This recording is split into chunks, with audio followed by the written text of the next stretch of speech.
educate, motivate, and build one another through shared knowledge and success. This is Young and Successful, and these are your hosts, Jay Chukwi, Kenny Awashika, and PJ Luminan. Welcome back to the Young and Successful podcast. Our goal is to educate, motivate, and build one another through shared knowledge and success. I'm Che, hosting along with. Peter, PJ, PGZ, all the above. And double O, Kenny in the his house. Whoop, whoop. We got Kenny, What? PJ. How you guys doing today, man? Doing Awesome. great, man. Chilling, man. Hey, Doing dude, great. Good it trading was a day. good trading day for me too. You can't complain. So Congrats, bro. we're going to jump right into this podcast here. I'm extremely excited. We have Mhm. a guest. He is family. Okay. His parents moved here to the United States in 1991. Second generation Nigerian, Abi, studied For sure. economics with a minor in technology and entrepreneurship, and then thereafter proceeded to take on the world of e-commerce, right? And he's been crushing it ever since 2013. What? Now, it's not all been Dang. roses, and we'll learn more about that. I know, man. Shocker, right? It's but about time. he still stands. And What do he you joins mean us it's not today. a straight line? Exactly, right? That is just the curve. It's just the curve. It's just the curve, right? And ladies and gentlemen, okay, with no further ado, he's our brother, king of Amazon e-commerce. We have dubbed him commander of the wind, the only Nigerian with a three-legged BMW. I appreciate your style, man. King James Osho. Oh man, thanks, Jay. What's I up, bro? appreciate it. Did, How you doing, man? did you like that intro? Hey, man. I love You know, I love the out intro, there. man. Hey, I put some effort into that one, man. You know me. Even during a phone call, man, I like to do an intro for whoever is calling me. It's a weird thing, but I do it a lot. But James, first of all, man, want to thank you. Thank you for coming to join us on the podcast. I'm really excited to get this one going because I've known you for I don't know multitude of years now. I mean, ever since when we were still very young, and I've kind of witnessed a bit of the growth, right, and getting to the point where you are right now, which is nothing short of amazing. Um, and I just want you to just, and we're going to go into a little bit of more of what you do, right? James is, as we said in the intro, an e-commerce genius, you know, at a very young age.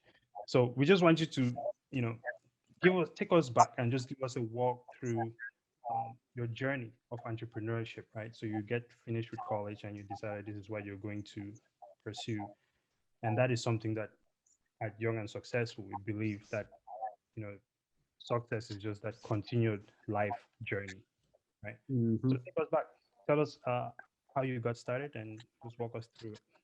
Yeah.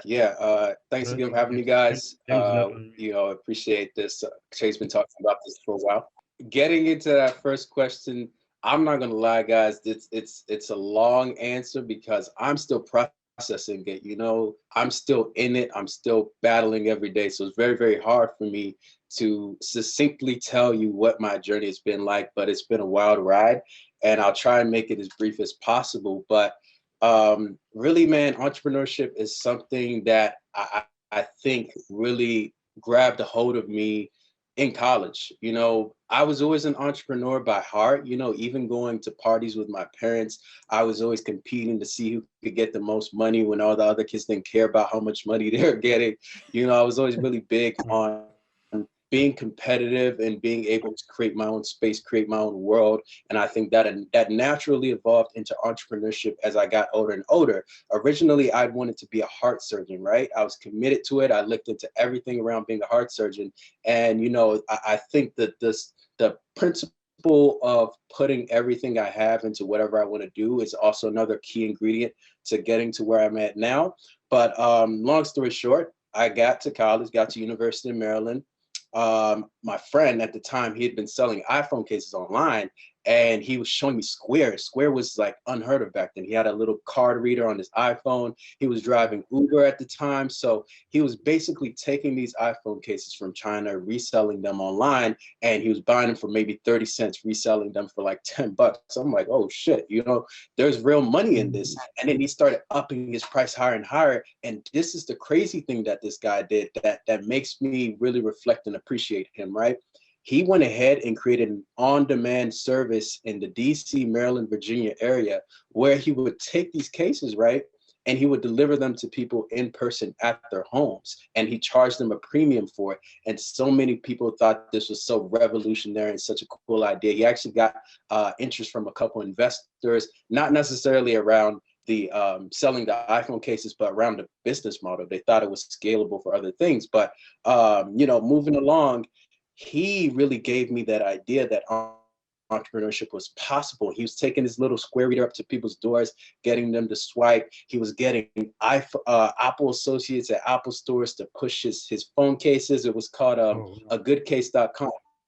So right from there, I really, really, you know, latched onto entrepreneurship, and I started thinking, why go to school, right? I'm not advocating for not going to school, but that was the turning point for me. That was when I said, man, there's no other way but entrepreneurship for me.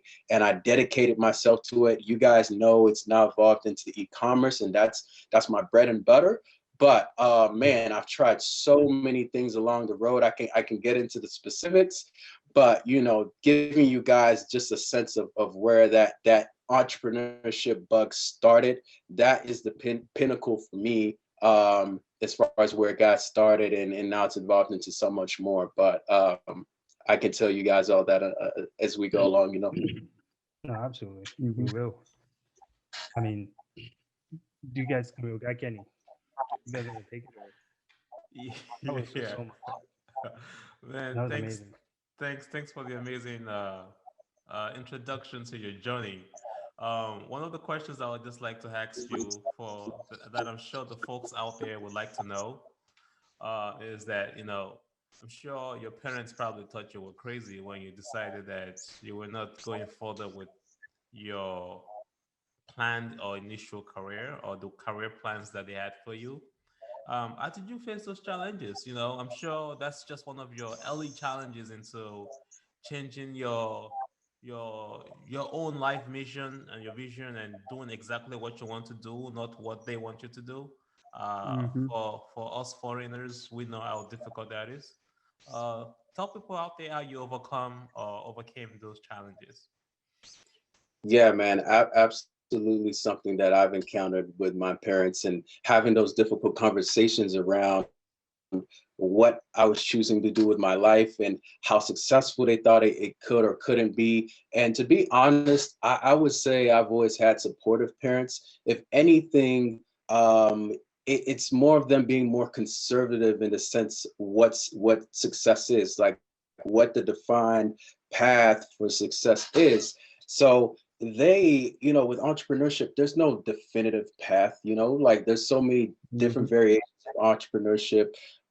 You define what that is for yourself. So I had to first define that to get them to believe in what I was trying to accomplish, right? And honestly, they were never, I mean, they always wanted me to be a doctor. They always wanted to say, hey, my son's a lawyer, but my parents saw from an early age, to be honest with you, they saw that I was one of those kids that was dedicated to whatever had to be done, and I was going to do whatever to get the task done. You know, from high school projects, they see me staying up till 6 a.m. They see me competing for all the titles in high school, and they knew that I was going to be good at whatever I chose to do. They just had a more conservative mindset, and inherently entrepreneurship with many risks, you know, dangerous.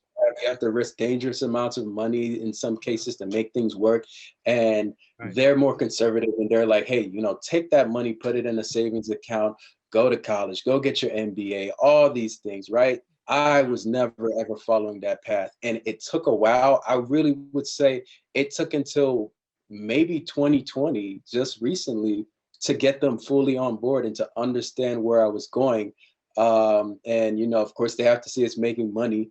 That's the number one way for an African parent.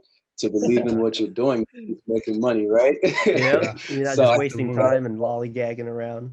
Exactly. yeah, right. So it was to answer your question, it was not easy, but fortunately I've always had that push behind me. I just had to get my parents' mind to come around how big this can be if you Mhm. dedicate your time to it, which I've always been about.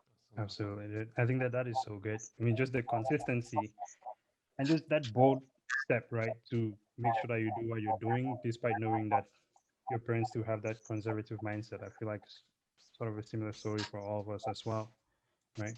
So we'll go to Yep. PJ's question. So my question is, you mentioned earlier that you have to have a definitive measure of success for yourself, and I have the same mindset in that scenario. So what's your definition of success, and what was your goal? Like, if I hit this means I'm on the right path.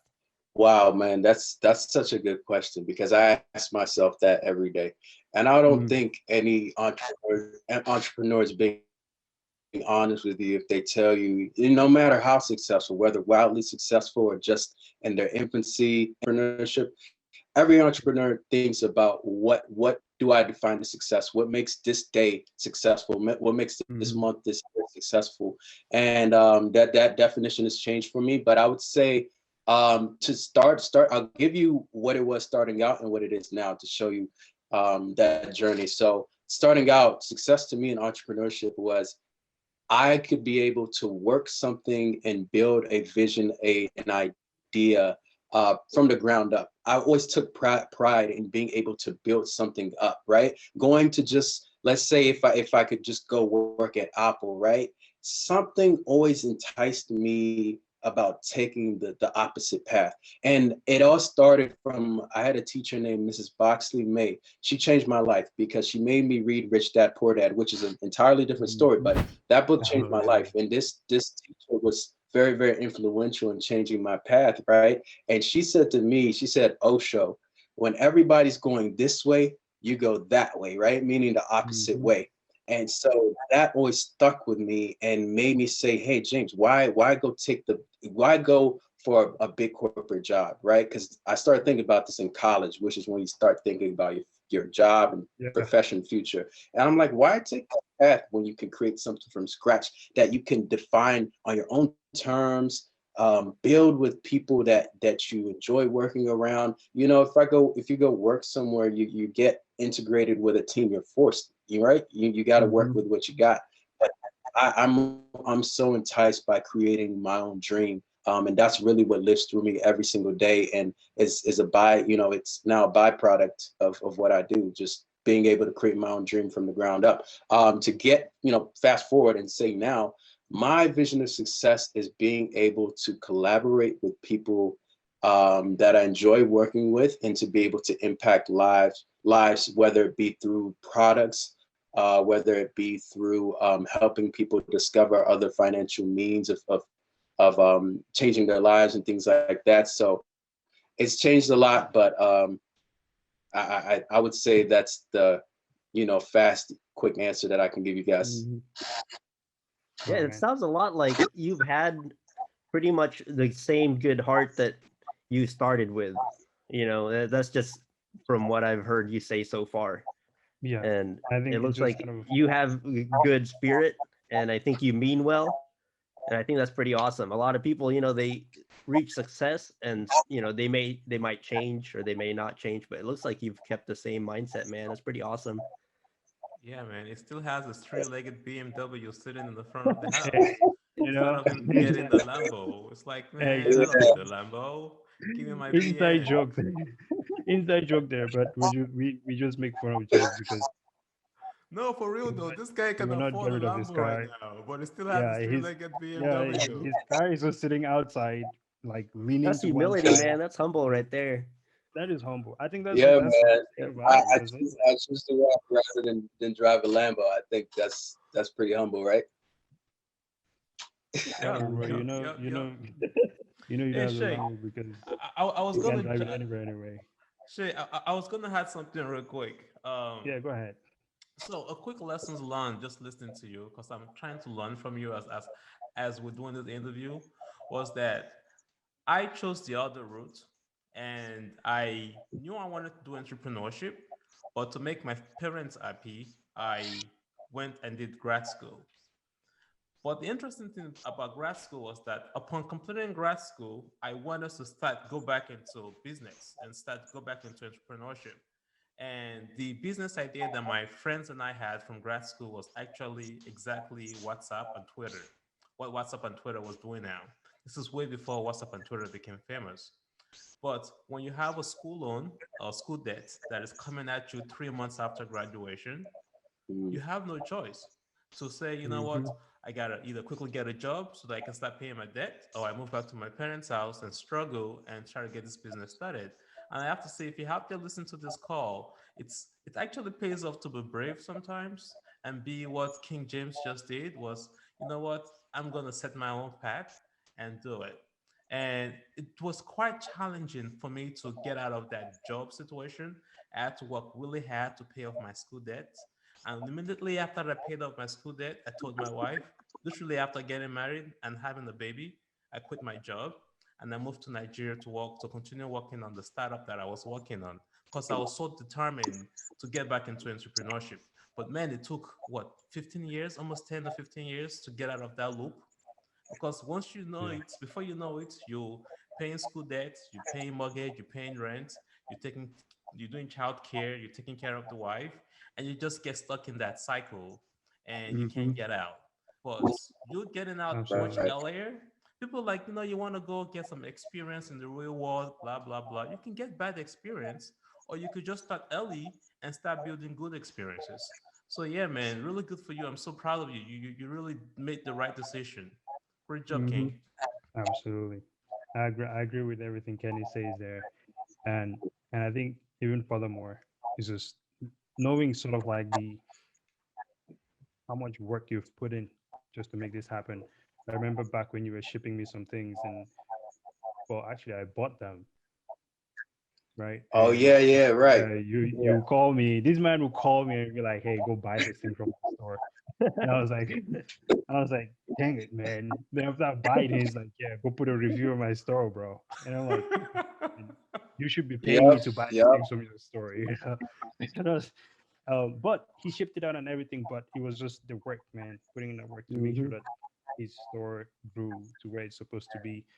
And today, just I he's would always crushing it. I would always call Che and I would say, hey Che, can you order these products for me and can you leave this review, and we'd have our process and our method down. So Che was there when I was starting really early, so he could tell you some stuff about that too. Absolutely, that's right. And I think we're going to, before we end up here, we're going to take a deeper dive into exactly what it is you do with commerce, Amazon, right? And but before we get to that, a lot of what we've spoken about so far, right? And for every any young person out there kind of gunning for this sort of thing, there is a lot of distractions in our world today. So to kind of pull off what you're doing, it kind of rolls into our next question, which we have here for you, which is discipline, right? And I guess you could tie in discipline and habits.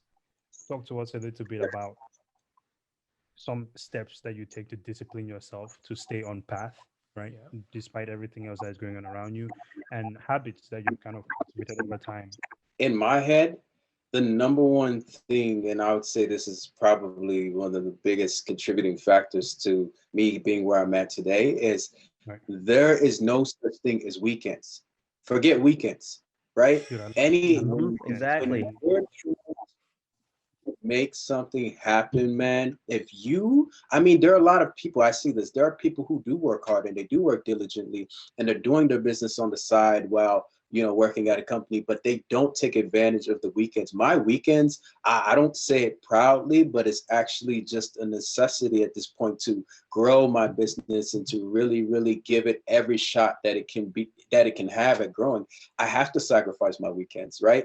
I think Right. so many people would have a shortcut much more expedited path to success if they're ready to adopt that mindset. And relinquishing your weekends isn't easy, man. I know some of us have other, significant others. We have family we want to see. We have events and activities we want to see. But that is probably one of the biggest, I don't like to say blessings because COVID's been an ugly time for so many people unanimously. But I would say that's one of the slight, beacons of light in COVID is the fact that we have so much more time to dedicate to this without the guilt or the worry of, I'm missing out on things and whatnot.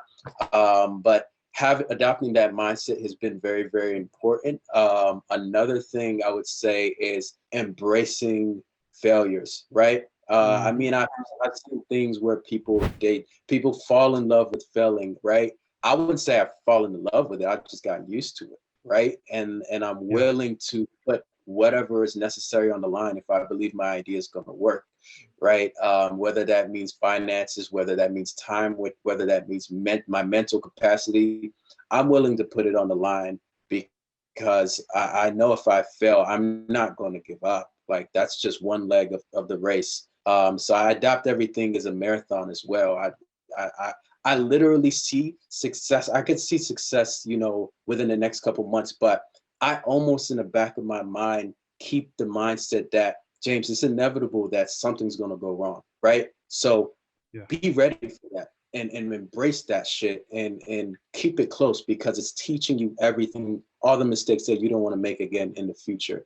And that's really what's manifested itself in Amazon today with my Amazon business. You got to love failing. You got to have a lot of products fail before you can really see the light at the end of the tunnel.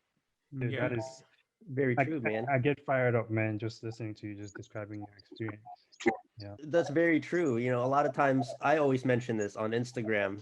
People only post their successes, and I'm an investor and trader myself, and I only post my losses because people need to know that this shit ain't easy and it's not a straight path up.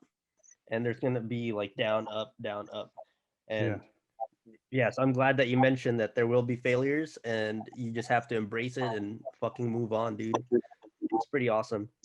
There you go. Yeah. I mean, I think that is amazing. I feel that there's a huge advantage that you give yourself once you're able to mold your mind to get to that point where you, for one, accept failure, accept that things are going to happen. And when it happens, that is not the time to, slow down or complain or anything like that. When it happens, that's when you double down. Eventually, it becomes easier. I mean, this is what it is. I know a lot of times, like, it sounds tough when you're like, we're going to cut off all of these people or reduce the time to spend with these people to pursue this dream. I mean, it seems selfish, but to an extent, you have to be selfish because at the end of the day, you're kind of responsible for where you end up, right? Right. Yeah. And not to sound cool about it, but eventually it kind of becomes easier knowing that, hey, especially when what you're doing is working out, you're like, hey, this is for a good reason. I was right to make those choices. Right? So we're going to take a deeper dive here into a little bit of exactly what it is you do. I know that you've told me about it before, and it's essentially cramping, I don't know, like 4 years of knowledge into someone's head in about 5 minutes. But that's exactly what we're going to be asking you to do here. Tell us about about 3, 2, 1, go. Exactly. So just give us a rundown, give us a feel, man. We're having a day with Joseph, with James right now, and you're doing your thing right on Amazon, fulfilling orders, taking orders, growing your business. What is that like? What is it you do exactly? So I really got my start on Amazon and FBA, which is fulfillment by Amazon. And this is the most common method. This is what everybody's usually doing, where you source a product, you say, hey, okay, I see this product is selling, for $10, and I see I can source the same product from Alibaba, in China for $2, and you go ahead and you sell that. And after Amazon takes their piece and they take their piece for shipping it and all those different things come out of it, you're left with a profit, right? And it's all about building it at scale, because sure, it's nice to be able to make, $3 in profit on each unit, but if you got to scale it to make it work and really show that it's a vetted and proven process, right? So now I've kind of switched over to the drop shipping model, which, Che, a little bit about already, but the drop shipping model is a lot more hectic. There's a lot more risk involved, as far as the amount of capital you're spending, the volume of orders, and it's a crazy process. I'm not gonna lie to you. I mean, it takes a whole lot of maintenance, but essentially, just to give viewers a breakdown, you're having customers with drop shipping who are ordering from you, and you're sourcing these products from cheaper, other websites like a Walmart, for example, Home Depot, Costco. There are many out there, but I'm more of a Walmart guy. But you basically take this product which is selling for much cheaper on that website, on Walmart in this case, and you're reselling it on Amazon for a higher premium, and you're taking that profit and you're keeping it for yourself. So that's a quick, fast idea of how drop shipping works. Right. Now, as far as every day goes, my in and outs of working the store, man, it's crazy. Like I gotta make sure I maintain orders. I gotta make sure I respond to customers, because as you guys know, Amazon is the customer's ecosystem. Everything's built and manufactured around customers. So you got to satisfy your customers. So that's the number one driving thing, I would say. Aside, everybody wants to make money, but that's one thing I think has given me longevity in the Amazon game and has allowed my dropshipping business to sprout, because there's so many other ways you could try and slice it and do Amazon dropshipping, but a lot of those ways aren't in the best interest of the customer, and I think that's what inevitably leads a lot of people to fail, unfortunately. But I'm grateful that it's been working really well for me, and I'm looking to expand it and build it, maybe even take it to other countries and other platforms on Amazon. Yeah, and I think what you Amazing. just mentioned there, we talked about the other day, which is if you're in it for the money, you're not gonna make the money. But if you're in it for creating value, which is that customer service that you were just talking about, then you can actually grow the platform. Absolutely. Yeah, providing that Absolutely. value for people. There is what you explained to us, which is drop shipping, right? Someone goes to Amazon, right? From there, you take over. You get the product from somewhere else where it could be 1,000 outlets that this person did not want to spend the time going to. You get the product and you bring it to the person in Amazon and you collect your profit for that effort. There is a second branch to this, which is, what is it, FBA? FBA, right? FBA. So can you just give everyone a quick rundown of what that model is? Yeah, so FBA is more centered around you building a brand.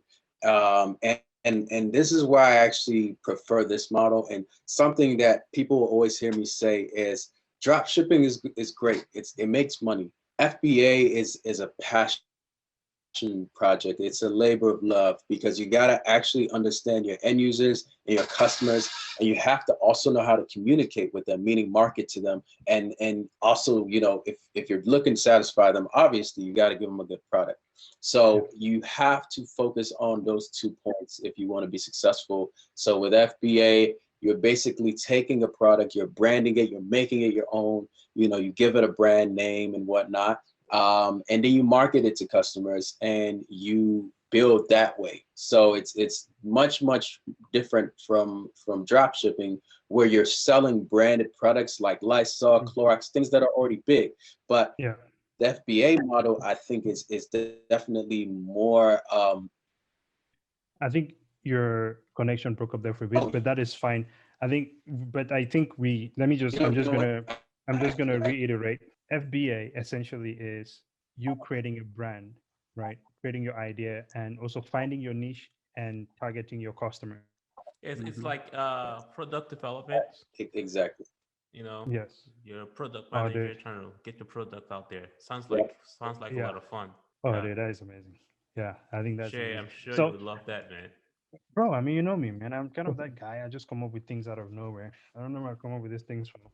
but then I have this crazy idea to like follow up and just make it a thing and try to market it. So worked out a few times. Sometimes it hasn't. So that is really amazing. Now we're almost approaching the end here, James. But before you go, there is just two more things, rapid fire here, if you will. Two more things I wanted to ask you.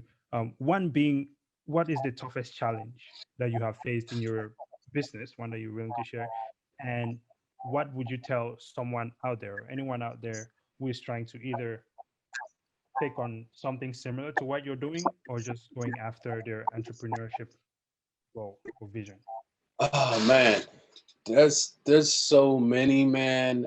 I would have to say it kind of correlates to what I said earlier with figuring out what your definition of success is. And this is more of an everyday approach and everyday process that you have to think through, but it's what is going to propel your business today, what is going to propel your project, and that's something that's going to change with every passing day. So I got to wake up every day and I got to say, man, James, there's so many things to do, because if you're not evolving, you're stagnant. Even about evolving product wise, sometimes it's evolving eternally and with your team, and making sure that you guys have processes and measures in place to make life easier for you, whether that be communication, whatever. But man, I honestly, I'll just struggle with sometimes figuring out what's going to deserve what deserves my attention the most, and how much attention do I need to put into it. And I've come out on the wrong end of that so many times, man. Like, I can't tell you the times where I literally dedicated 3 months to a product. I had a product called a cigar glass, which is actually very a big deal for me at the time. I launched this product. I spent maybe 3-4 months developing it. I finally launched that thing, and I mean, I run into intellectual property things, and Amazon wants to take my product down, and that's thousands of dollars and tons of time going right down the drain, right? So it also comes back to you getting up off the mat when you get knocked down. You got to be ready for the financial losses. You got to be ready for the mental losses. And if you're not, man, entrepreneurship might not be the path for you. But I will say, if you're scared of those things right now, don't worry, just dive. As long as you dive, you're going to learn how to take those blows. You're going to learn how to take those things and get up and keep moving. It's just a process, man. It's like almost like you get cut and you heal. It's literally a direct analogy for entrepreneurship, if you want to look at it that way. You get cut, you heal, and you keep moving on, man. Exactly. I can't make it any simpler than that, you know? Yeah, that's a really good analogy too. Simple way to put it. And you have the scars to prove that you Hey, have the scars to remind you. It definitely does, man. I think that's a great analogy. It's kind of like what I said yesterday, Kenny. Yeah, I'll be ready to jump, then learn how to fly. Yep.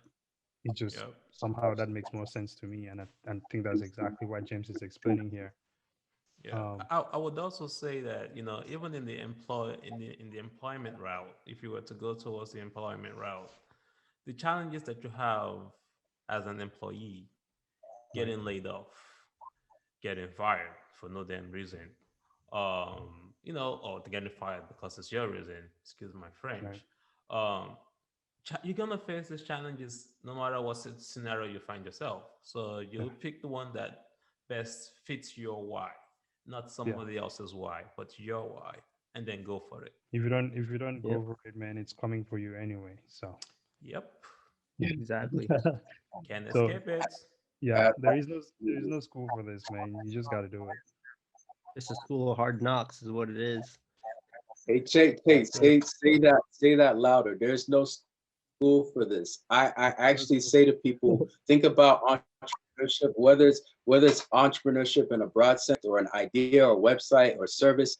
Think about that shit like a certification, right? Think about it like a graduate degree, right? And commit yourself and know that this may be a 4-year path. If you go in with that mindset, I promise you'll come out on the other end much happier than when you went in. You just gotta understand it's going to be a process, and treat it like you're going to law school. Treat it like you're going to get a certification for cybersecurity, whatever it may be. Commit yourself to that process. Create your own curriculum. Create your own everyday, laundry list of things to do. You'll definitely make some progress, man. It's like you're studying, man, but it does not feel like school because you're learning things that you're interested in. Yeah. So it does not feel like work. Kenny, Pija, I mean, you guys have anything you want to add, questions or anything before we wrap it up here? Yeah, I just want to say that thanks for joining us on the show, and it motivated me a lot, and just hearing words from success and what you went through and how you overcame it, that's really inspiring to me, and I think that's going to inspire others too that listen to this show to maybe start that dive into entrepreneurship, So yeah, thank you. Yeah, no problem, guys. I love talking and love sharing my journey. It's actually, in a way, man, it's almost like therapy talking to you guys, because a lot of times I don't get a chance to reflect on the journey over the last couple of years because it's been rough. There's been a lot of ups and downs. And it's like I always say to myself, I was actually just saying in the shower the other morning, I was like, I need to create a journal. I need to create a diary, and I need to log these things. I need to, whether it be in video format, audio, I need to have a log of this process, not just for myself to revisit, but for my kids to understand, how I got to where I am eventually, and for people coming after me who look like me, who want to do certain things that they feel like they may not have the courage to do. I need to document this stuff, man. So talking to you guys, it's really like therapy, man. I get to reflect on everything, and I'm thinking about things I haven't thought about. So I feel like I have so much more to share with you guys. So, I hope I can come back. Well, yeah. Oh, for sure, dude. And I do recommend Absolutely. that journal, because I have There you this. go. I have a journal too, except it's for all my trades and all my I have investments and journals stuff. now too, Just to look back and be like, damn, I failed a lot, but I also Yeah. succeeded a lot. So I do recommend that, man. Absolutely. Definitely do that. So important. So important. Yeah. Thank you. This is a lot of value for folks out there. We really appreciate your time, because I know you were on the several calls before this interview, and I'm sure Yeah. you're jumping back on the phone, taking care of business once you finish this interview. So thanks a lot. And if you're taking the time to listen to this audio, definitely come back and check us out. King James, Yes. the $1 million man with the 3-wheel BMW, will be back to share some more Absolutely. insight on success. James, listen, man, I'm going to say there's three things here. First of all, ladies and gentlemen, this is Young and Successful at Work right now. This is exactly why we are doing this, right? You just saw the man have a realization there. Second of all, James, yes, you're welcome to come back, because it's really interesting. I think there's a lot more that we can dive into, and I definitely look forward to having you join us again on the show, man, and just drop more knowledge. Because I think one thing that I usually enjoy about talking to you is that you don't, there are people who have their knowledge and they don't want to share it with you. But every time you talk to James, it's kind of like an open book, right? He's just throwing ideas at you, which also helps you think about things. And that's how we prefer to operate, because we're all better for it, right? Yeah. So thank you again for coming on. Looking forward to chatting with you on another podcast. There's so much more we can go through. Follow us on Instagram, Facebook. Where else are we? YouTube podcast. Exactly. IG. Yeah.